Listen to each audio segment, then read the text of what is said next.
Hi there, everybody, and welcome to today's AOP Live. Well, first of all, I want to thank everybody for joining us today.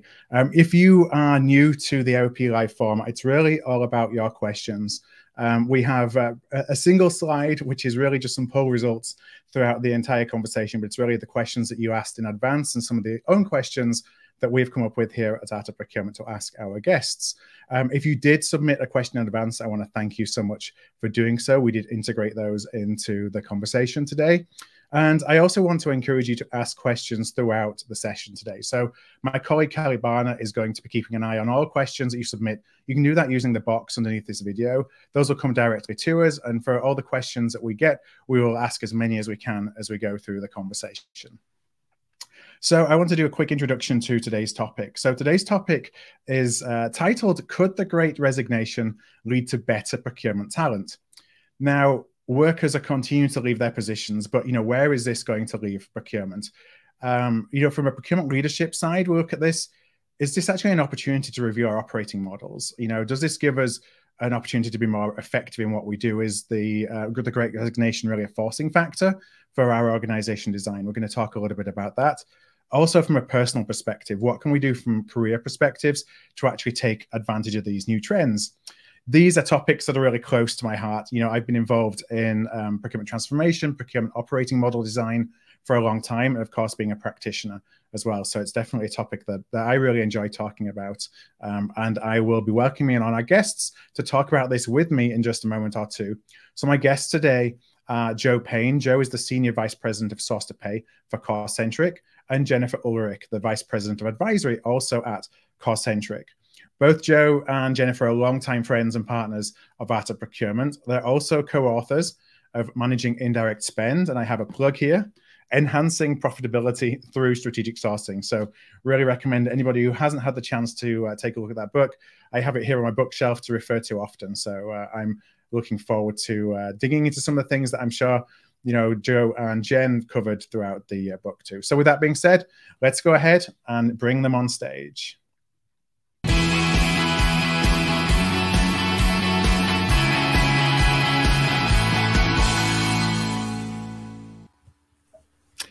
Hey there, Joe. Hey, Jennifer. Thank you, first of all, for joining me today on today's AOP Live.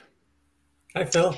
Hey, Phil. Thanks for having us. Hey, so, ordinarily I ask the question of, did you find procurement or did procurement find you? But I know I've asked this a few times of both of you. So I want to go really straight into the topic ahead. And I'll ask this question instead, and I'll ask this for you, first of all, Jen. Do you know anyone who has joined the Great Resignation, or have you been impacted by the Great Resignation at all? Yes. I think if you live in this country, there's no way that you haven't been impacted by it. Both professionally here at Corcentric, we've had a lot of people make some different moves in their career and for a lot of different reasons. But I've also seen a lot of people have sort of a self-reflection personally as well, and throughout my network. And I can say that the reasoning is all over the board in terms of why people have made the decision. So it's been certainly an interesting couple of years. Yeah. I'd apologize. It sounds like Siri wanted to answer that question as well here. If you heard another voice there in the background for a second. She's always getting in the way. Hopefully Siri behaves for the rest of the conversation. Joe, how about you? How have you been impacted by the Great Resignation? I mean, we're seeing it everywhere. And personally, I've seen a lot of good friends and coworkers moving jobs at our customers, specifically and in particular in procurement, but not limited to procurement by any means. There's been a lot of folks that have moved positions, changed jobs, changed career paths. And, look, I call it the Great Reshuffling more so than the Great Resignation. And in some ways, it almost feels like we're just passing cards around. And what I mean by that is, within Corcentric, we may lose someone to one of our competitors, and then we pick someone up from the same competitor. And I see that in industry as well, where, someone who was our sponsor at one customer has moved to another company, and they've traded places and moved around. And that's the reality. The reality is, look, what COVID has brought is it created an environment where location is not a factor in what you want to do with your career, right? Like it opens up doors, a lot of doors that were previously locked. And the other piece of it is the scarcity of talent has substantially increased wages for people moving positions. And so those two factors have made people rethink things that maybe 2 years ago they just never would have rethought. So we're seeing it all the time. I'd like to say that maybe it's slowing down a little bit, but I'm really not sure it has. It might just be kind of a summer lull in hiring and recruiting. But yeah, I imagine it's going to continue for quite a while. And in this new world where the job opportunities are not regionally or locally based, it's probably going to be a few years before we see it slow down. Do you think also it's because as we've evolved the profession and what the talent that you look for in procurement today is maybe different than what it was 5-10 years ago? And we've talked about this a lot, that there's actually the market to hire the top procurement talent is getting smaller, which is creating some of that because that's really where the demand is. Yeah, I would say so. I think that there's a very limited capacity or limited availability of resources that are at the level that folks are looking for. You know, like you said, procurement has matured. I think that's going to be an ongoing topic today. It usually is when we speak, right?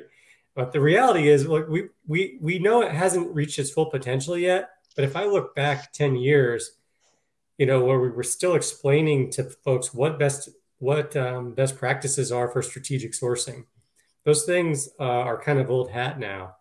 And so the companies out there looking for seasoned procurement talent and really having a better idea than they did 10 years ago of what that actually means, right? Because you're not looking for someone that has 30 years of purchasing experience, so to speak, right?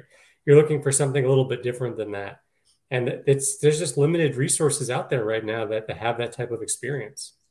So we're going to dig into that throughout the session today. But what I wanted to do first of all is actually share a poll, the results of a poll. So in advance of the session, Kelly ran a LinkedIn poll that asks, when your procurement team is short on headcount, how do you fill the gap? And there were some really interesting results for that. So I'm just going to read out the results for anybody who may be listening to this as the podcast afterwards. So the question again, when your procurement team is short on headcount, how do you fill the gap? The results were that 59% of respondents said that we just work harder. 17% say we accomplish less. 13% said we hire freelance contractors. And 11% of respondents said we work with consultants. And I think we had around 250 responses, something like that, to this poll. So I'm going to ask you, Jen, first of all, just for an immediate reaction to those results. Well, I'd say, first of all, it's not surprising to see these results, but that doesn't mean it's not disheartening. You know, we think about the plight of procurement, and again, a common topic for us is how hard procurement has to work to demonstrate their value within the organization. So when you hear that as a result of the headcount shortage, they're just working harder, it really does break my heart to think about how much harder they could possibly be working than they already are. But I also realize too that behind that is the fact that not only are they working harder, they're working harder with less. So the results, the expectations on the results that have to be achieved today are much higher as a result of the pandemic and the Great Resignation. And then their ability to execute effectively I don't think it's changed as much as we'd like it to be in terms of the technology that's available, because when everybody's having to step up and take 1 or 2 or 3 roles on per person, the ability to put in place new technology and efficiency gains, I can speak from my own experience, becomes that much harder, because keeping the lights on is priority 1. Keeping them on with the right light bulbs becomes priority number 2. So it's just, it's a bit challenging. And I recall too, because I had followed this poll, and I think there were several comments around, well, you forgot about technology. What about how the digital transformation enables us? And that's my comment to that. I don't think that it's really helping things right now, because it's just another thing that gets pushed down in terms of our priorities, unfortunately. Joe, what was your reaction to these results?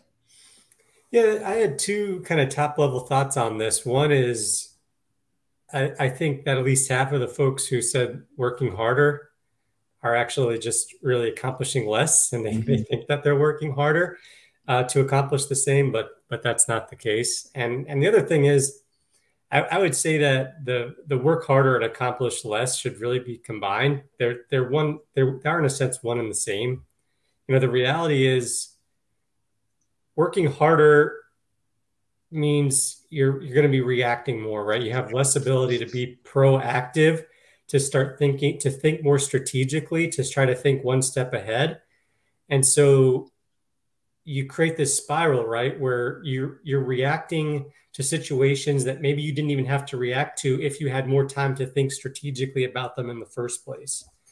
And so it's kind of a downward spiral if you think that you're working harder and that's going to solve all your problems. It's just not going to do it. No, when I think about working harder and that spiral, that vicious circle that you can get into, in that it drives the perception of procurement. So yes. The perception of procurement, therefore we're being reactive and we're checking boxes because that we needing to get the work off our plate because there's more work coming. Then it perpetuates that perception of we're just there to do transactions and to help process and to be tactical. So it actually gets us further away from our goal of being strategically impactful because we're just kind of in reactive mode.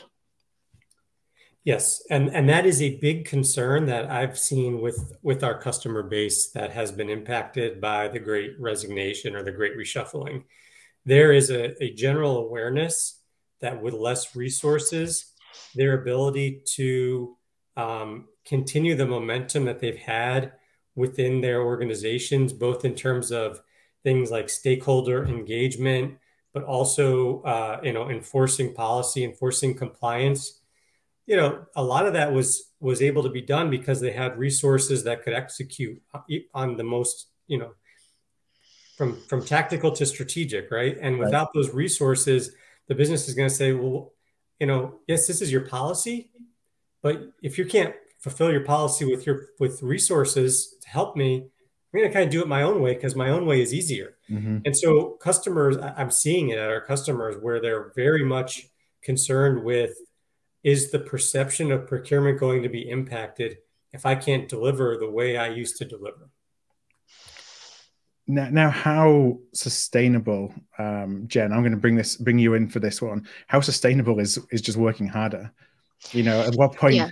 And you probably see this with your clients all the time. There gets to be a breaking point, right? And I was actually just going to add to that, anyways. That when you see this many people working harder, well, then you're just feeding back into the cycle of the Great Resignation because they're going to get burned out. And at some point, they're going to get sick of it because they're not going to get the increases in pay that are equal to the amount of work that they're putting in. And they're going to say, you know what? It's a candidate's market. I'm going somewhere else and doing a lot less for a lot more money. So it's the grass is always greener.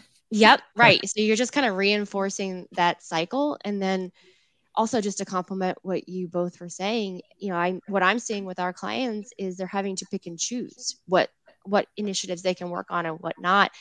Again, just kind of further perpetuates that challenge of we've been trying so hard to get a seat at the table, and now we have to pick only one seat at the table versus how many we really need. It's a shame. I think there's a lot of solutions out there that you can tap into without being worried about overwhelming the team more by bringing in some help, really. Now, are you seeing any consistency in what they're picking to prioritize? I think it goes by complexity, right, and impact. So for example, in the pharmaceutical industry, where we know that the tech ops or technical operations space typically is very highly regarded as a key piece of the organization to keep things moving. They're the ones that are going to get a lot of the resources versus SG&A, so more of your operational spend areas, because it's kind of okay to let those contracts go a little bit longer, right, or not be as focused on. At the end of the day, we know those are the areas that very quickly over time become the most troublesome when you don't pay attention to them. Yeah. So it's about creating the right balance and priority and value. But again, at the end of the day, you only have so many hands to support that. But yeah, this has been a big topic of conversation in a lot of places that I've seen, not just with our customers, but, out there in the market. Yeah, and what was interesting as well, Joe, I'll kind of pose this to you. We saw only 24% of respondents actually reaching out to work with, to bring in some extra resource to help. And, why do you think that number is, I think, pretty low? Why would you say that's as low as it is? It is low. It's not surprising at all to me that in the world of procurement, there is limited focus on leveraging third-party support. I've seen it for 20 years now. But there's two elements to it. The first is something we've talked about before. It may sound a little controversial, I don't know, but I believe procurement is really bad at investing in procurement. We've got this history and mentality of not spending money or trying to help the company spend less money. And so when it comes to investments within procurement, be it people, outsourcing, technology, training, I mean, you see it survey after survey. Procurement just does not get the money they need to improve and to really to be more strategic. But the other piece of it is, I think there's a procurement probably more so in some other areas like IT, finance. There's this old school mentality associated with outsourcing that one, it's not the optimal way to build a procurement organization. So in other words, bringing in a third party, why would I do that? I can put my own resources in it. I can manage them better. I can be more efficient in managing them. And there is this mentality within procurement that everything, as much as possible, should be done in-house. I don't know exactly why that is outside of my first point around, not wanting to spend money. But the reality is procurement capacity and staffing needs are very much, I think, more so than a lot of other areas of the organization, fluctuating. The demand is fluctuating, right? Because even in a very mature organization where, by Q4, you've got your strategic sourcing roadmap and plan for the next year. You know what projects are going to go after, what you need to do to staff them. Well, all of a sudden there's an acquisition, right? Or COVID comes into play, or some other change that hits the economy or your business or whatever. And suddenly you're being asked to do a lot more than what you had planned. And so there's this fluctuating demand, yet we don't tend to look at it as, well, I can solve that problem by tapping into third-party resources. So, it's kind of a long answer, but reality is, I think it's just part of that history of procurement, kind of being gun shy around spending money on external third parties and really the kind of the stigma within outsourcing and procurement. And I've made a note around, because I want to come back to it. I wonder if it's because we struggle to demonstrate the value proposition of getting that additional investment. And that's not just in third-party services, that's in technology. It's in, anything that we need to, be able to invest in ourselves in learning and development. And so a lot of cases, it's like we don't even try, in my experience, because we think we're going to get a no before we even go and ask for the money. So is it that we just don't have a good story to tell, which is a bigger problem than going for investment, for external services?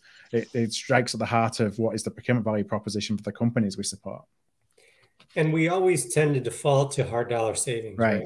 And that's not, like we spoke about earlier, around the perception of procurement, the ability to drive compliance and to keep the stakeholder community engaged with the procurement process you've established.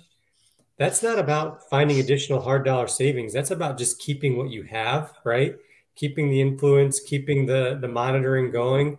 And so those things are harder to quantify, but they should be quantified. I've got so many customers that still default to hard dollar savings, hard dollar new savings as the only method to generate an ROI. And, what I just described is a good example of it goes well beyond net new hard dollar savings. Right. There's compliance savings. There's things like, revenue generation, right? If you're getting suppliers to provide you with something they're not providing to others that you can sell, there's all sorts of ways to show the value. But yeah, we tend to default to the old traditional model. And I want to encourage anybody who is watching, has questions, please feel free to submit those questions as we continue the conversation. We'll be on the lookout for those as they come in and bring some on screen as we go through the conversation. But actually, I want to kind of pivot towards, okay, so we need some help.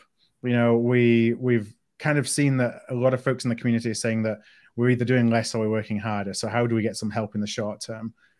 Jen, when we look at the kind of the procurement, the sourcing, operating model, what are some of the roles that lend themselves better in your experience to actually leveraging external third-party help? I think it's not just the entire role itself, but it's portions of the role too that can kind of be segmented. So strategic sourcing end to end is one that I think easily lends itself, as I think many of us know, in broader sense, so more generalist in terms of bringing in someone that kind of can hit on a lot of different categories, but then also very niche category expertise. Yeah.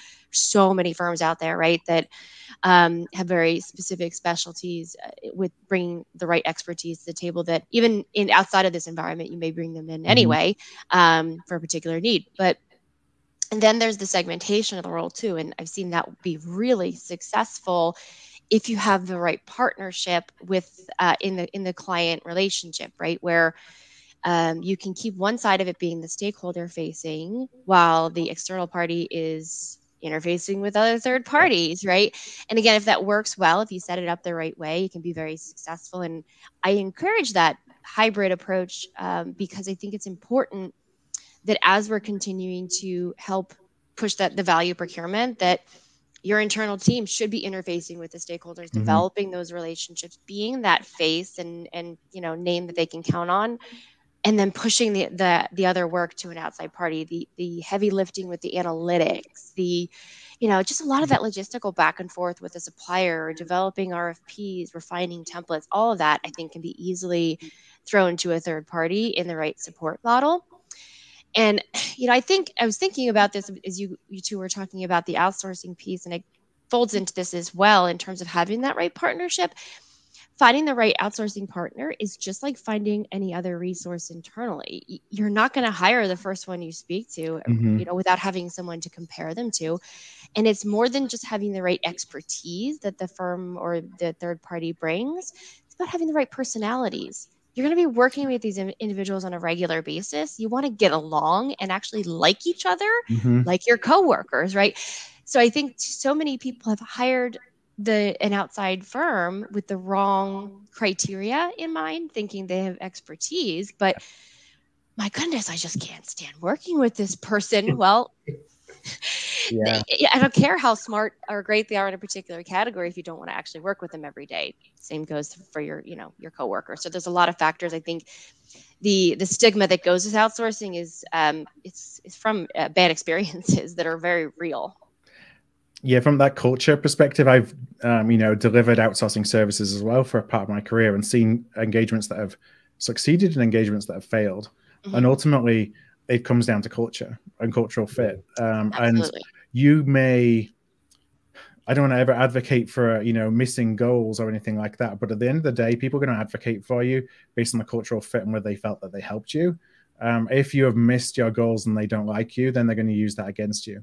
If you have missed targets, but they actually think that what you're doing is bringing a lot of value in other ways, then they're going to work with you, obviously, to ensure that the goals are met.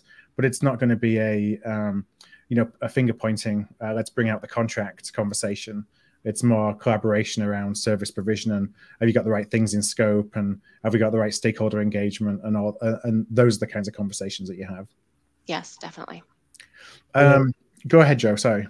Yeah, I was just gonna kind of add to what you and Jennifer said, when it comes to what are the best fit roles, right? So we've talked about this before. I never advocate for full outsourcing of procurement. Mm-hmm. Procurement is a strategic function. It can create a competitive advantage when it's done properly. And so you want to have a dedicated in-house team that is the procurement organization. But where you want to think about the best spots to use a hybrid model or third party to support it. Look, what we've seen in the market with the Great Resignation is there's this tremendous need for procurement resources at all levels, from the most strategic, those are the ones you want to make sure are in house, to what are the most operational or tactical. So, for example, right now, looking at some of the job boards out there, we found that there's about 4,500 open positions for a Coupa administrator. Mm-hmm. Right? And if you add that plus all the other platforms out there, it's probably more like 15 to 20,000. Yeah.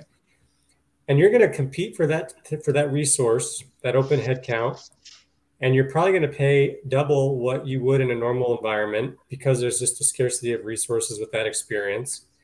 And the question is why, right? So think about that, and you can take it to any level. And Jennifer rightly noted, like, strategic sourcing is a great example. Strategic sourcing is strategic, but it is also a process. It's a very process-oriented and structured way of going out to bid. And so from requirements build all the way through contract execution, those are things that you can, if you have standard protocols, great. There are companies that can follow. If you don't, there are companies that can bring their best practices to help you. And so there's really anything that's repeatable. And I would say where the talent gap in the marketplace is stretched thin already, those are the areas that you want to look to outsourcing. Yeah, it's funny how, the procurement services market, and I say services rather than outsourcing for exactly the same reason as kind of the negative connotations that came with procurement outsourcing in its infancy, has gone from a let's throw everything over the fence to a provider and do, multiple tower, which means, multiple categories or multiple elements, to a lot more of a surgical approach. So it's where are the gaps? Where do we need some specific help? And how can we do that as opposed to it just being everything? Now, one of the things that we had on the question was the differentiation between contractors and gig economy, like freelance, and kind of a gig approach versus a programmatic, a service-based approach. Jennifer, how would you distinguish between those two? So I think the contractors or gig workers, if you will, they're often sought after when you really want somebody in person, right? On site is common, even remote today, but having one person that's a point of contact for whatever that thing is, right? And what you find though is you're kind of, and I think that works on a lot of models, right? And I'd say it's probably more so when you want that in-person physical presence to be there as that point of contact, versus if you're looking for more of that virtual services model that you can kind of tap into more of a consultative or, outside firm that has more resources to leverage. But there's a lot of risks and benefits, I think, to both approach. And it really comes down to what you're looking for and what you're looking to get out of it. But ultimately, you can get a lot from one person when you have that contractor or gig worker. But I think for me personally, I don't see how it's terribly different than just bringing in a full-time resource. The amount of recruitment you have to do and vetting, all of the due diligence you have to do to bring in, especially if you're bringing someone into your physical environment, there's extra security elements to cover, contracting. Again, it's not that much different than having a full-time resource, and you're still having to do all of the ramp up, right? The onboarding and all of that yourself. Whereas you bring in, an outside firm, they are used to doing this on a regular basis. So they have a set of processes. They make it very easy. And of course, I'm speaking from experience, but again, it's there's less that typically goes into, especially in the virtual environment where they're using their own tools and their own processes and layering it in with yours. But again, I think there's benefits to both approach depending on what the need is. Mm-hmm.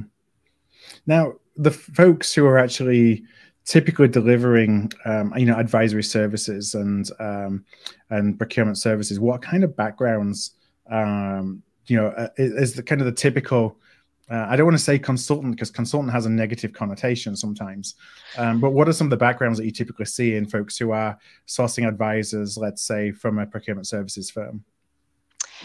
I think it's actually pretty interesting, and it's especially what we've seen as a result of the Great Resignation is it's a great area that you can pivot into from a lot of other areas. Mm-hmm. So we've seen people be very successful coming from industry, right? From procurement roles themselves, where they're just looking to take that next step in their career and say, I've learned so much in one environment. I'd love to be able to grow and work with a lot of other companies and use my knowledge. I've also seen people come from, other industries altogether, especially in the finance space, where they've worked a lot in the private equity world or mergers and acquisitions, and they can leverage the concepts there of how they've been able to bring together process and technology into an advisory role, right? So there's a lot of different ways that you can come in. I mean, we look at the historically, our consulting team here, and we have people coming from the agricultural world, from an engineering background, from a scientific background. That's what I think is, in a kind of geeky way, is so cool about procurement. It's a process that you can learn and just layer on the expertise that you already have and leverage it in a new way. Yeah. Joe, do you find a lot of folks come from a practitioner organization into services as well? Yeah. Oh, absolutely. And just kind of piggyback on Jen's point, it's not just people with procurement backgrounds coming over. Mm-hmm. It's generally people that are familiar with procurement and more familiar with like a mature, or I would say, I guess, more high functioning procurement organization. Mm-hmm. But folks that are coming from backgrounds in marketing or logistics or supply chain very frequently will make that shift. And what's nice about it is they're able to show some really deep subject matter expertise because they've been on the other side of the fence, mm-hmm. And speak the language of marketing or HR or whatever, and can bring that into a procurement focused environment. But there's also this idea, look, if you're in industry, you're probably tied most likely to a specific industry, right? Like once you're in pharma, you tend to stay in pharma. If you're in manufacturing, you'll stay in manufacturing. There's always moves, right? But companies are looking for people with experience in their industry. When you go into consulting, you start to get a very diverse experience across industries. And one of the things I like about that the most in working with our customers is we can bring best practices outside of a specific industry to our customers, and it's things that they've never seen before, mm-hmm. right? Like, in manufacturing, you always do certain things one way, but in pharma or even in finance, right, there might be a completely different way to approach a given problem. And so I look when we're especially when we're hiring, I look for people who can take their knowledge in one industry and apply it into others, because that's really valuable for our customers. Yeah, from a procurement career perspective as well as an individual, that's definitely a path I took. I started my career in automotive and decided that, as much as I love the automotive industry, I didn't want to look back in 20 years and only have had automotive, because it's really difficult to get out of that when you're in a specific industry and you're kind of at the whim of the cyclical nature of an industry. So I went completely the other side, went to pharma, which went from a mandate-driven culture to one where, they couldn't spend money fast enough. That's right. And procurement kind of got in the way because there was mega merger integration buckets that had to be spent. But it's great for challenging your own skill sets as well, and for being able to demonstrate that you can. It really broadens the career opportunities you have further down in your career if you're in roles that touch multiple. You have the ability to touch multiple categories. Multiple industries. Mm-hmm. I do want to bring in a couple of questions that we've got, because there's a couple of interesting questions based on the conversation we've had so far. This first one is from Dennis. Jen, I will ask this one to you first of all. I'll put you on the hot seat. How do we assess a third party's culture in the evaluation and selection process? So I would say, the way that we do it, honestly, is individuals like myself who are going to be on the delivery side of leading accounts and engagements and heavily involved with a customer, just ask to talk to the people that are actually going to deliver. Get out of the sales people world, right? And you want to talk to the individuals. You don't have to make it a complicated interview process. Just, can you tell me, let me talk to a few of the people that I'm going to be working with on a regular basis. And that's actually, I'd say that happens a lot now. Is I want to see the CVs. I want to know, who am I going to be working with? Is it going to be the same people? And are you going to constantly throw different people at me?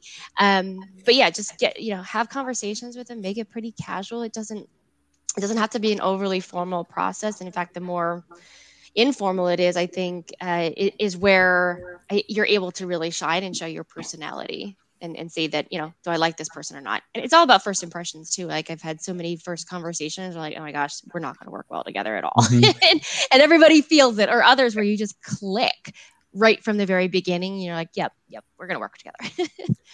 So, yeah, I would say to add to that too, like to your point around the formality of it, there's best ways to approach that, and there's kind of more tactical ways. A lot of times I see organizations trying to get a sense of that cultural fit through the RFP process, but what it leads to is, asking a question in the RFP, like, send me the bios or the CVs of the people who are going to be dedicated to my account. And look, just think about it from the provider side, right? You're in the middle of an RFP. You don't know if you're going to win or lose it. You don't know if you need to staff for it or not. When you're in that stage of the process, you're not going to be able to get the real team. If you do, that company has too much capacity and there might be a problem there. But when you get to, down selection stage, right, and you're starting to have more meetings around, like, okay, how is this really going to work? The business operations side of it. That's where you want to start to ask for, tell me who's going to be on my account, show me who my account manager is.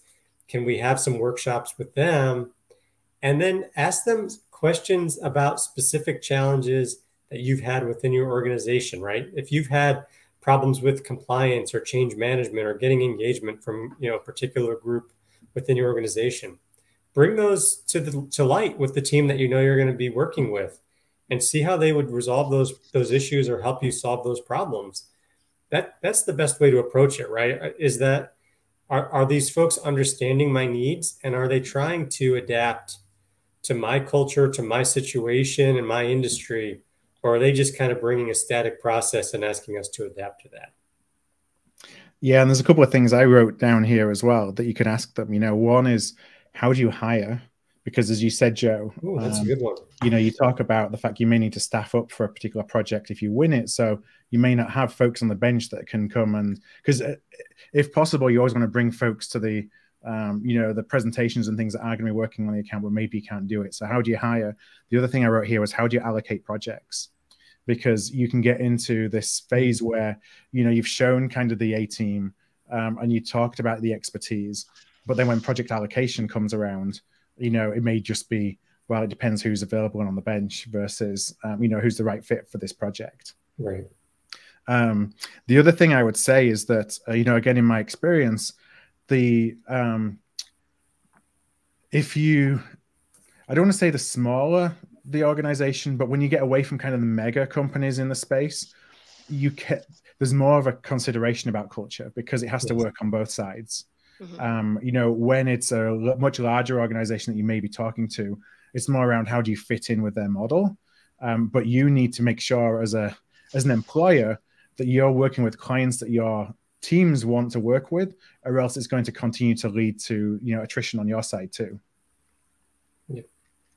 Let's see, we have another question here that comes in from Beth, and it asks, how can we ensure that advocating for external help does not suggest that procurement has a skills shortage internally? Joe, I'm going to throw that one as a first attempt to you. Well, I hate to kind of argue with the question, but I would say that if you're looking for external help, you probably have some sort of shortage, right? It might be a capacity issue, it might be a skills issue, and that's okay. It's okay to have those issues and to recognize it. And part of the value proposition of a third party is that they can help you fill the gaps.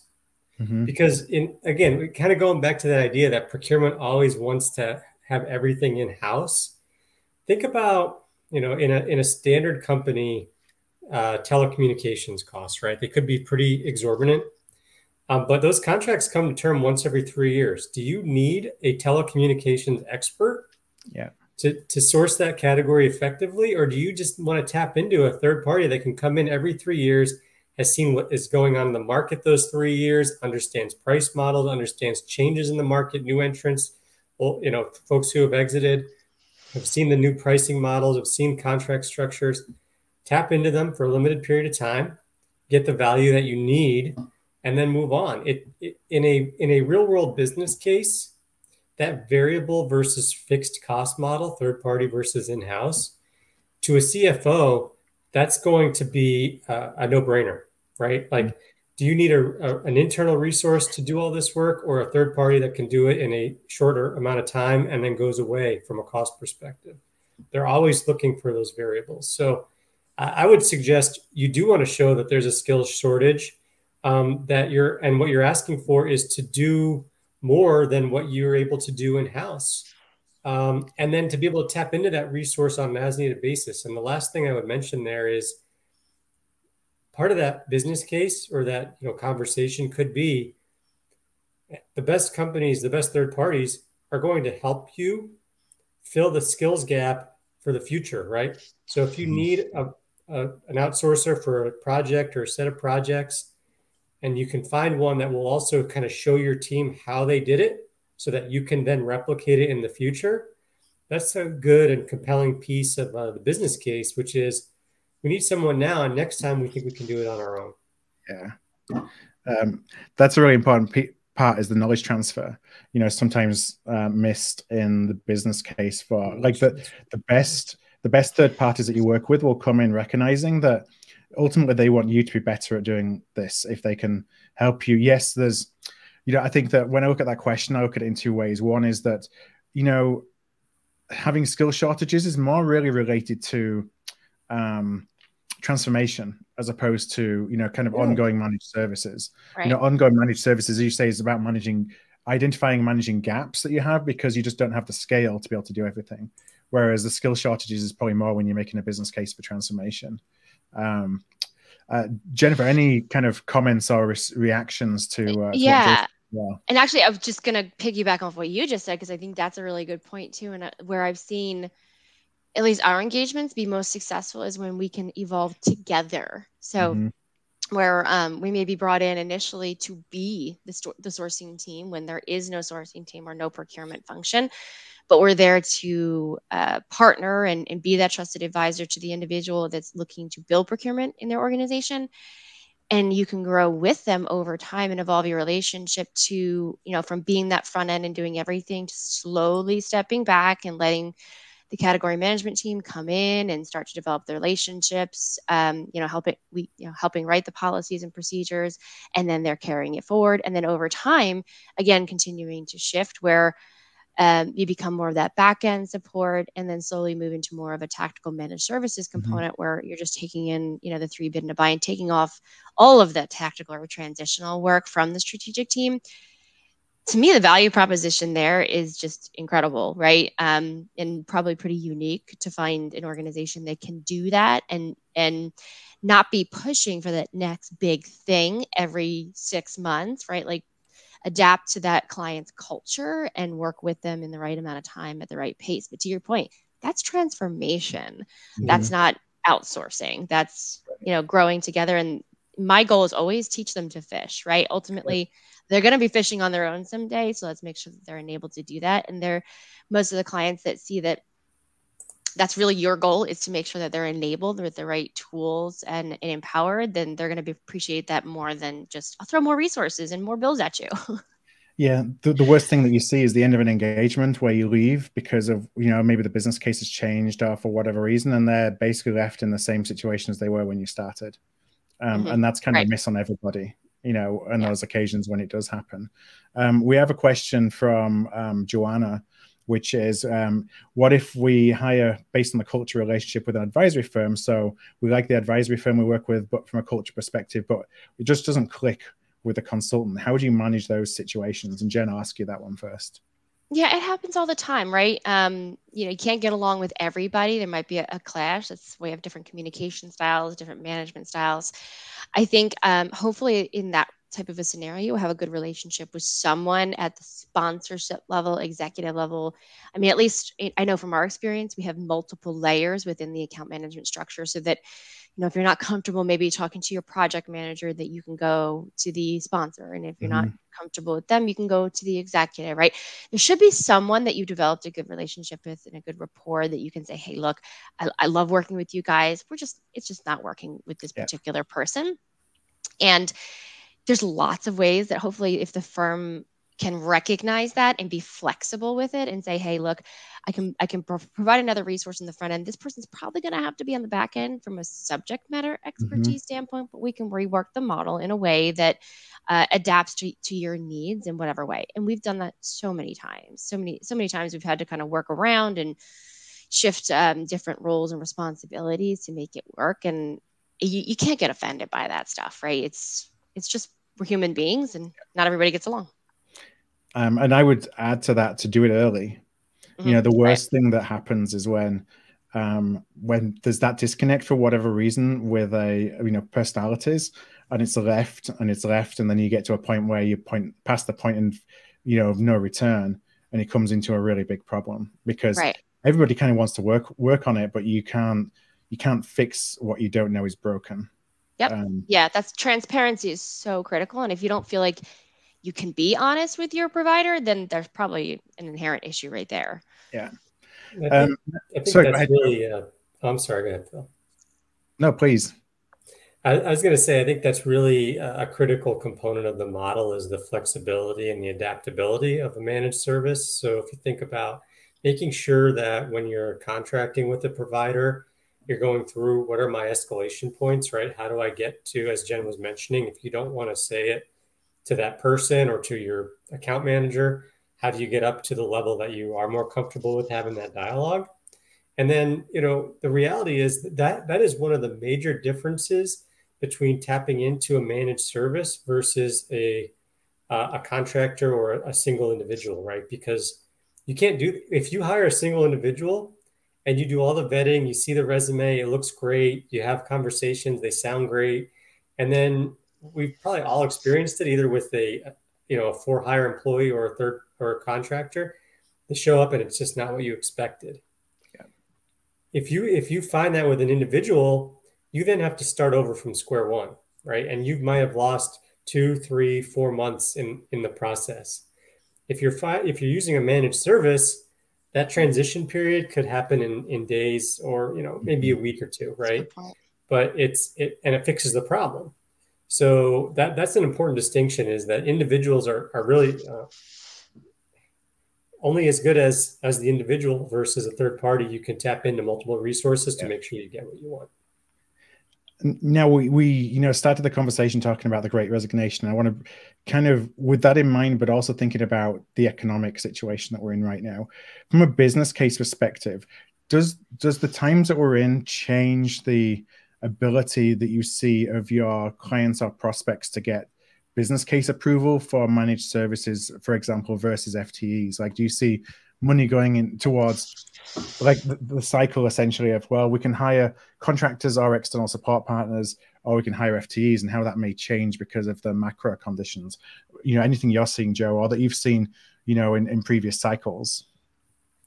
Yeah, so there's a couple elements to that. One, I kind of mentioned before, that concept of fixed versus variable costs, especially as we see inflation going up, interest rates going up, and the anticipated impact on the economy. CFOs are going to want to shift as much fixed cost to variable as possible. And so in making a business case, being able to show that you're able to do what you plan to do or intend to do as procurement at the ROI that you're going to present, and do it with resources that aren't going to, be forever resources, that's going to be very motivating to a CFO. But, Phil, you mentioned another great point, which is the cyclical nature of it. And the reality is we have seen every few years, you kind of go from full outsourcing to no outsourcing in procurement. It kind of loops around. Like if it's in-house, we need to outsource. If it's outsourced, we need to in-house it. And I think that as procurement has matured over the last 10 years, that we've gotten a better handle on that idea of a hybrid model. It's never a great idea to do fully one or the other. It needs to be somewhere in between. But I think that it still will have cyclical nature in terms of when you see more of a push to move some element of resources to outsourced versus the tendency to keep more or much more of it than you normally would in-house. And so, to round that out, I would say just keep in mind that it will always be cyclical based on essentially economic conditions more than anything, but that hybridization, I think, is going to be a go forward state much more so than 5 or 10 years ago. And that was a question asked by Paul actually in advance. So thank you, Paul, for asking around kind of the models and the trends around procurement services. We had a couple of questions that we got in advance, and also a couple that we've got today actually during the conversation. But I'll kind of credit Zahara and Ricardo, who asked in advance, how can procurement make our positions stickier and reduce staff turnover? So Jen, any thoughts from a career or a personal perspective on how do we kind of cement our relevance, if you will, to the stakeholders that we support? So I think it's about creating the right balance in terms of the workload. So, right, we go all the way back to the beginning of the conversation today. And if the procurement team is burning themselves out and stretching themselves too thin, they're not able to really deliver the value to their different stakeholders. So if you have enough resources, you're balancing it correctly, they're going to drive that value. But ultimately, from an employer's perspective, it's important to pay attention to those things and be very mindful that the people you have working for you are more important than hitting every single goal or every milestone or whatnot, because when you burn out those individuals, like I said before, they're going to leave. And it's a lot harder to replace them and bring somebody in and train them and start all over than it is to simply find a different solution or strategy to hit that goal. So I just think it's really critical to be very people first in the way that you're approaching this, whether you're outsourcing or insourcing, whatever the case is pay attention to the human beings that are working for you, and don't let them just burn out or be taken advantage of. So that's kind of my perspective as I work with my team in particular, but also what I see with my customers is that the ones that are most successful are the ones that are paying attention to that burnout and putting in place a lot of employee engagement, retention strategies so that they feel valued and worthy. Because when you show up to work and you like what you're doing, it's going to show in how you deliver value to your stakeholders. And there's a question that we got as well that I'm going to bring on screen from Sammy. I'm going to ask this one to you, Joe. Is the Great Resignation an opportunity for those of us who stay in traditional procurement roles to negotiate better pay and benefits? Yes. But I would caveat that with only if you really feel that you are a superb and phenomenal resource. Pushing that down the road, and maybe if you're considered a C player or a B player, that might just open up a path to unemployment. But for the top candidates, look, if you go out in the market today and just kind of test where your salary is versus what's out there, and you haven't done that in the last 2.5, 3 years, you're looking at potentially 20-30% differences, plus benefits that have improved in the last few years. So for our top-notch talent, I would say now is a great time. I would test the market. I would just look out there and see what you see for similar roles, salaries being, and that should be your target. And so you see the salary gap widening between an A player and a B player, for example. Like, the BC players are probably not going to see the benefits of those increases particularly, or it may be short term, but there may be some structural change to the procurement talent market, which drives a bigger gap between an A and a B player. Yeah, I would say so, especially if you're looking to negotiate internally and not make a change, right? Then, your organization is naturally going to expect to get some more value from you for an increase in salary. And if you don't have the capabilities to come up to that challenge, then it's going to be short-lived, to your point, where you get the salary increase and a few months later, you're having discussions about your job performance. But outside of that, if you are capable and you're doing a good job and you think you can advance your career, now is a very good time to start having that dialogue. Now, I would just add to that real quick, just super quick, Jen. there, that Sorry. Just like we were talking about before, in terms of building a business case to get an outside provider in, make sure you have a good business case, like Joe's saying. Yes. Don't come to the table and say everybody else is getting paid more, so I should get paid more. Yeah, no, that's not going to help you. Just make sure that whatever you're asking for, you can deliver the value in return, basically. And it's tough for companies to break their wage structure. It's always it's always deeply rooted in internal politics and pay structures and lots of different reasons why sometimes you got to move on to get the value that that your talents deserve. So there's never you never go into those conversations with the expectation that you're going to come out with what you want, unfortunately, because your boss may have constraints of their own that they have to work within. Right. And the grass is not always greener. I think that's what a lot of people have learned in the Great Resignation is it looks really cool over there, and they go over there. Well, this isn't any different than what I was dealing with, but now I have to learn a whole new organization and culture. So pause and really reflect before you decide to make that jump, and make sure that it's really worth it, right, in the long run. I've been there and done that. For sure, and regretted the decision. That's early in my career, I did that a few times, and led to me being in one organization 6 months, and it didn't take very many weeks to realize that this was the wrong place, and I just went for the wrong reasons. That's a good point. And if I think about from the top of the conversation where we talk about the coworkers and friends that I've seen leave, it is probably 50-50 those who have left and felt that it was a good decision versus bad. And I'm not talking about just folks who left Corcentric, but just folks that I know in the industry. I would just, kind of recommend to folks that if you are considering those changes, and part of the reason is because you're unhappy with something within your current environment, don't think that those things within your current environment aren't changeable, right?